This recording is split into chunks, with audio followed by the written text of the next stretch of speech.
Hello दोस्तों, उम्मीद है आप सब बढ़िया होंगे और बेहतर महसूस कर रहे होंगे। हम लोग पढ़ रहे हैं दी एल्डेड फोर्थ सेमेस्टर लेसन प्लान और आज हम लोग लेसन प्लान नंबर 15 के बारे में पढ़ेंगे व देखेंगे। तो पूर्व की बात, सबसे ऊपर आप पाठ्य योजना संख्या लिखेंगे, पाठ्य योजना संख्या 15।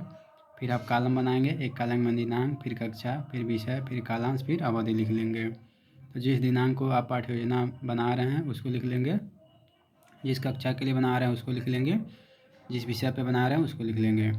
फिर आपका जो प्रकरण है उसको आप लिख लेंगे। हमारा प्रकरण था सम्राट अशोक।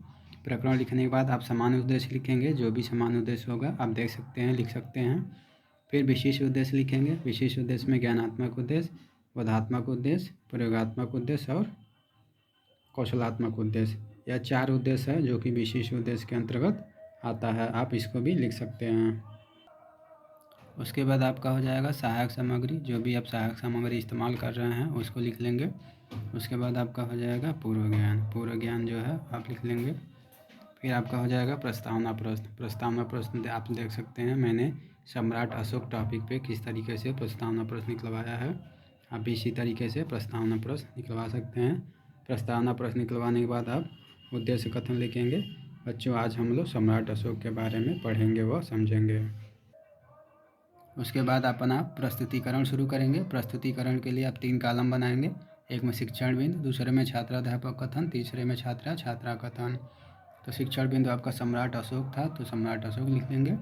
1 से 2 प्रश्न पूछ लेंगे जहाँ पे छात्र मौन हो जाएगा। उसके बाद आप अपना स्पष्टीकरण शुरू करेंगे और इस टॉपिक में कौन कौन सी विधि का इस्तेमाल कर रहे हैं उसको आप लिख लेंगे।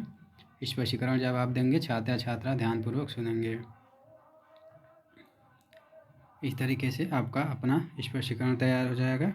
फिर आपका हो जाएगा मूल्यांकन प्रश्न। 2 से 3 आप मूल्यांकन प्रश्न बच्चों से पूछ लेंगे।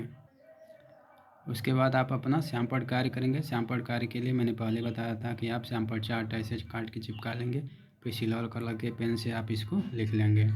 इस तरीके से आपका श्यामपट्ट कार्य हो जाएगा। श्यामपट्ट कार्य करने के बाद आप अपना निरीक्षण कार्य लिखेंगे। निरीक्षण कार्य आप देख सकते हैं किस प्रकार लिखा हुआ है।